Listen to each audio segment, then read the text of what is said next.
Hello everyone, I'm Professor Push and welcome to the State of the Diplomatic Alliance something. I don't know, I gotta come up with a better term for it.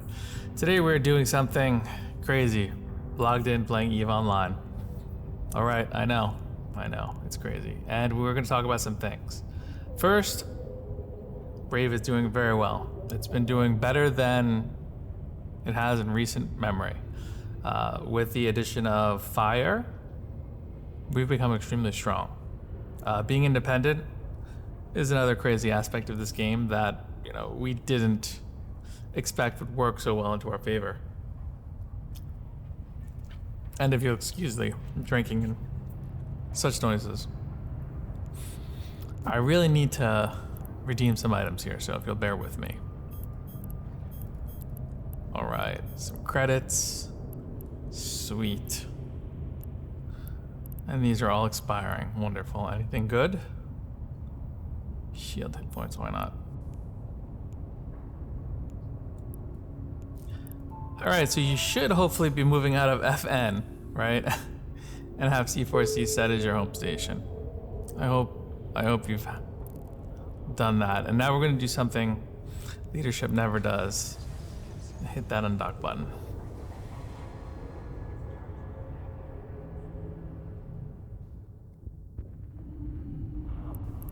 Now, who is in local today? Frat? Yeah, Frat. Okay, Frat isn't local. Wonderful.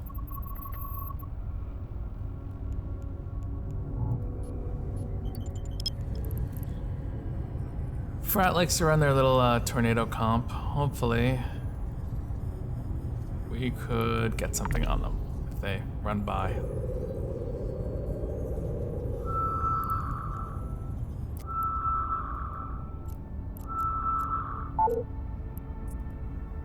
Warp drive active.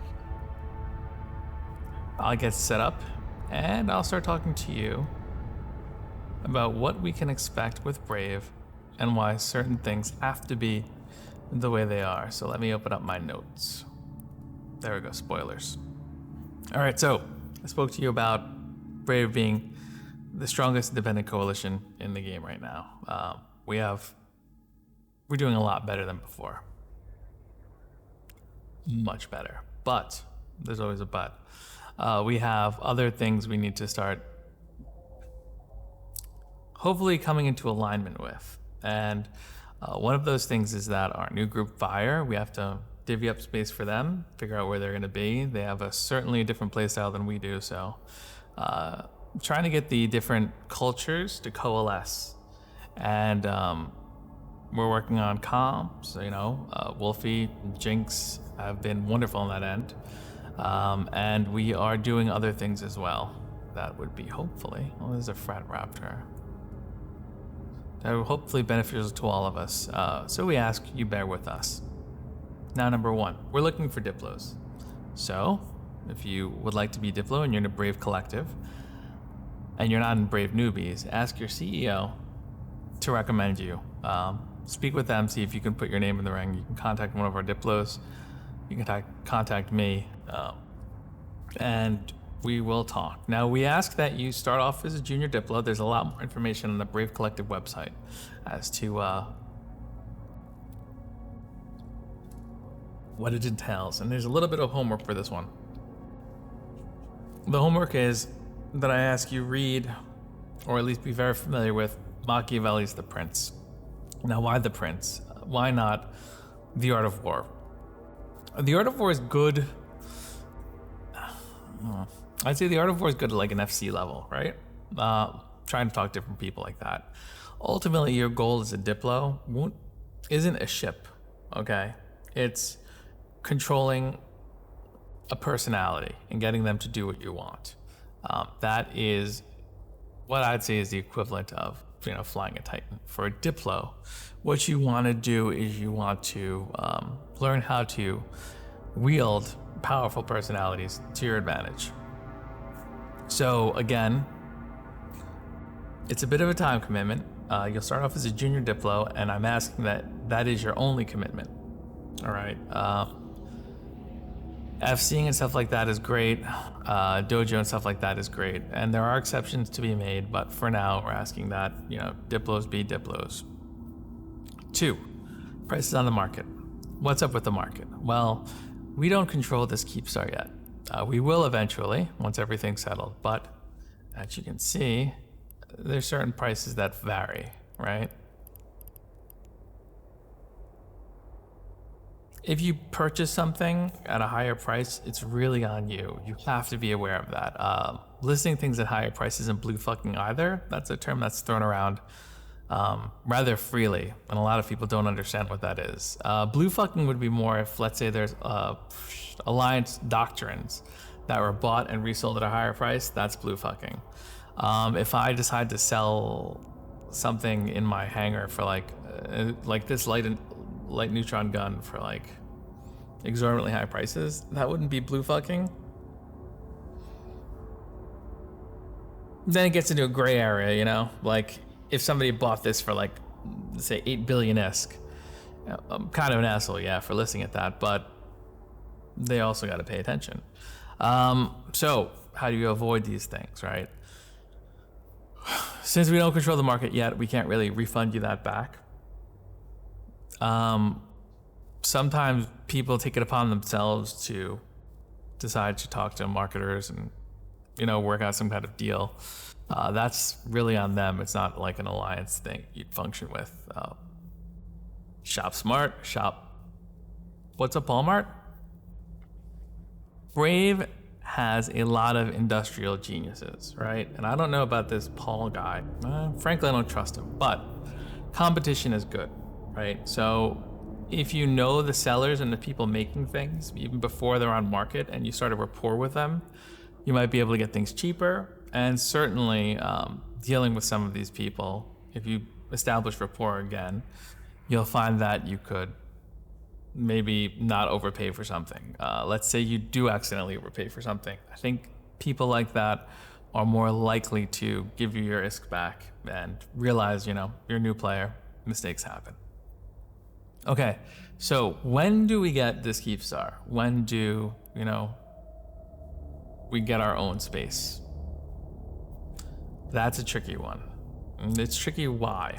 Number one is it has to be OPSEC, right? It has to be secret because certain things need to happen. Structures need to be put in place. Plans are already made, but plans need to come to fruition. That's not exactly something we'd generally tell the line members. Right? Jinx was very generous in his estimates as to how long this will take. I think it might have been a little shorter. Certainly. We've had some players returning to the game. The FN thing coming to C4C. We didn't anticipate Fire happening and joining us. So all of these things kind of added up, and we are working behind the scenes, getting things up to speed. Pandemic Horde. So what's going on with Pandemic Horde? Pandemic Horde is doing like fun fleets, right? In our space. So that's like what? 4,000 Titans? Just a casual roam? Goblins would love to squish us between his stinky feet. Like, what he'd love to do. No. I'm being facetious. Real talk is, Pandemic Horde is certainly a threat, right? Again, this plays into the when part of the scenario. When do we get this Keepstar? When do changes happen? We have to keep an eye on Pandemic Horde. We have to keep our intelligence really, really vital here. You have to keep your intelligence clear. You have to keep your intelligence fast. You have to keep your intelligence integral. And that's hard to do. There's reasons as to why, but because of the way the map works and stuff like that. I'll go into it another time. But again, Pandemic Horde is a threat to us in a way as to like what's their next move and how does it affect how we play. But if certainly we make the first move in certain things and they decide to come down, it could make us change some plans. However, having Fire is incredible. They're good guys. Now Frat. So we have to watch out for Pandemic Horde or Pandemic Legion coming. Frat. We really don't have to worry too much about Frat. They like to fly around their NATO fleets. They hit some stuff. It's when they team up do things get a little more interesting. Frat is generally the same holding pattern as before. All right, like we fight them. Sometimes they get a lot of people. Sometimes they don't. Frat is Frat. Zerg. Okay, so I hear a lot about this one, right? Zerg is gray. So the way, as you know, Brave has no spies. And because of this is because we do background checks, right? Deep. Hey, what's up? So thanks for the follow. So we do background checks, we do deep background checks.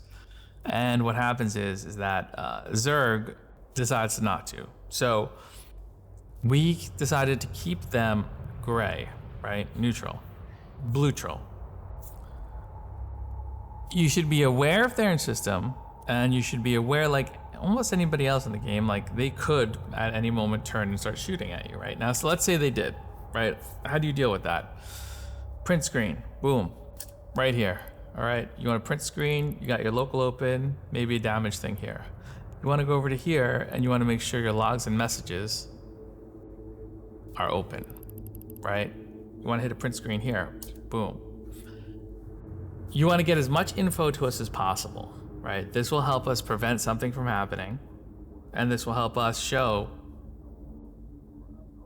Fire or whoever that you're not the one going around AWACSing and trying to kill people, that you were defending yourself when you blew up a ship or did whatever. We put together like a story based on the information you give us through an interview and everything like that.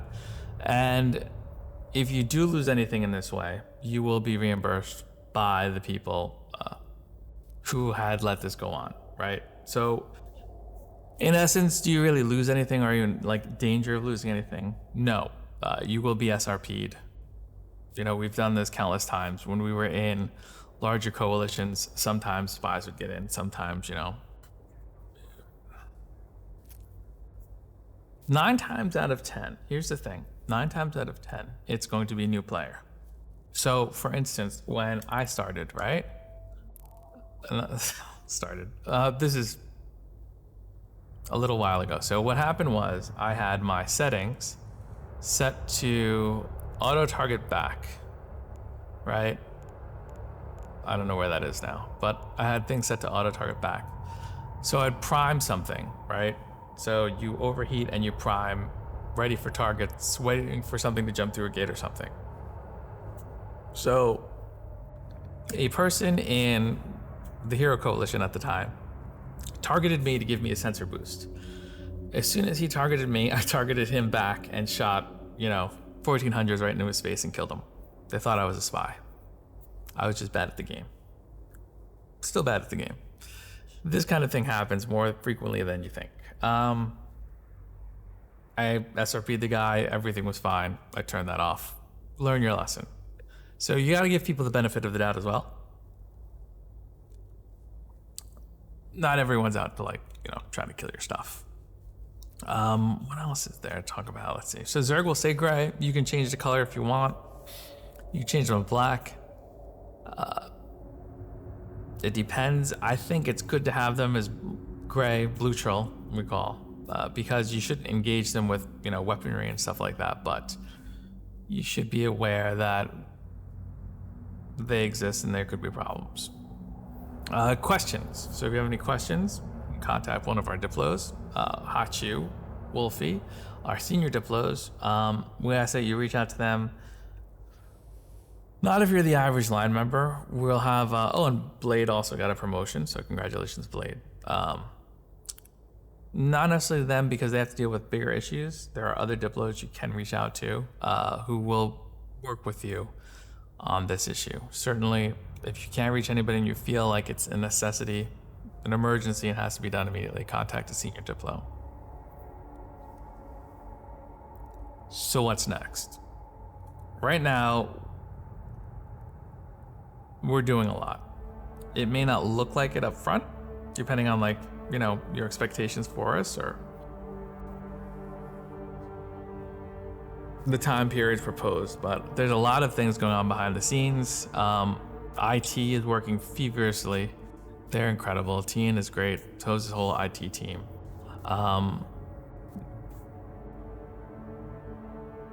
There's different languages to overcome.